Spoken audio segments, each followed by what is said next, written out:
ইনপুর block Trinamool কংগ্রেসের বিজয়া সম্মেলন অনুষ্ঠিত হয়ে গেল আজ। আর সেই বিজয়া সম্মেলনের মঞ্চ থেকেই বিজেপিকে হুঁশিয়ারি দিলেন তৃণমূলের ব্লক সভাপতি রেজাউল খান।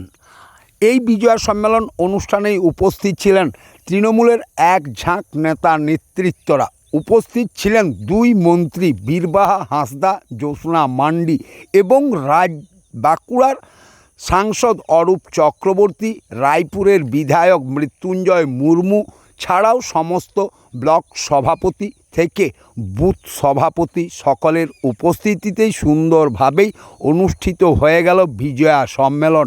এই বিজয়া সম্মেলন করতে দলীয় কর্মীদেরকে নির্দেশ দেন মুখ্যমন্ত্রী মমতা বন্দ্যোপাধ্যায়।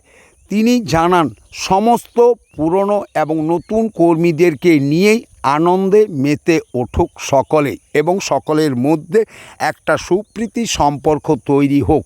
কিন্তু এই জায়গাতে দেখা গেল অনেক পুরনো কর্মীরা উপস্থিত ছিলেন না এবং রেজাউল খান এই মঞ্চ থেকে বিজেপিকে হুঁশিয়ারি দিলেন, উত্তরবঙ্গে বিজেপির নেতাদের ওপর যে ঘটনা ঘটেছে সেই ঘটনা ঘটবে ইনপুর ব্লকেও।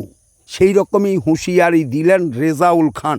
আর যা শুনে অনেক বুদ্ধিজীবী বলছেন, রাজ্যের রাজনীতি কোন পথে যাচ্ছে?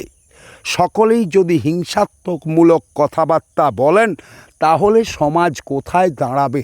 তা নিয়েও উঠেছে নানান মহলে নানান প্রশ্ন, কিন্তু তারা তাদের কাছ থেকে রাজি নন। বসে আছেন আর বিহারের ছবি দেখাচ্ছেন, উত্তরপ্রদেশের ছবি দেখাচ্ছেন, বলছেন পশ্চিমবঙ্গের এটা চলছে। আপনারা তো পেটে মারার চেষ্টা করেছেন, অনেক করেছেন। হুমকি যদি বন্ধ না করেন, হুমকি আর ধমকি আমরাও দেখাতে জানি।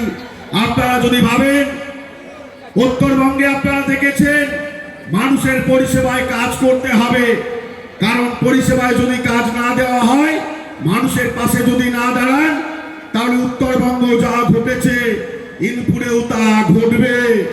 কারণ 2021 সালে বিজেপি এখান থেকে বিধায়ক জিতেছিল, তাকে একদিনও পাওয়া যায় না। তার সার্টিফিকেটের জন্য ইনপুর ব্লকের আমাদের স্টুডেন্টদের সার্টিফিকেট, মেডিকেল সার্টিফিকেট, এগুলোকে নেওয়ার জন্য আমাকে রায়পুরের বিধায়ক মৃত্যুঞ্জয় দাকে বলতে হয়, রানীবাঁধের বিধায়ক জ্যোৎস্না মান্ডিকে বলতে হয়, তার লাংড়ার বিধায়ক ফাল্গুনী বাবুকে বলতে হয়, আর সর্বশ্রেষ্ঠতে আমাদের এমপি সাহেব আগে ছিলেন বিধায়ক, আমাদের 1 বছর এমপি, তিনাকে বলতে হয়। আর ছাত্রার বিধায়ককে দেখতে পাওয়া যায় না। তাই বিধায়ক প্রস্তুত থাকুন, ছাত্রার বিজেপির বিধায়ক প্রস্তুত থাকুন।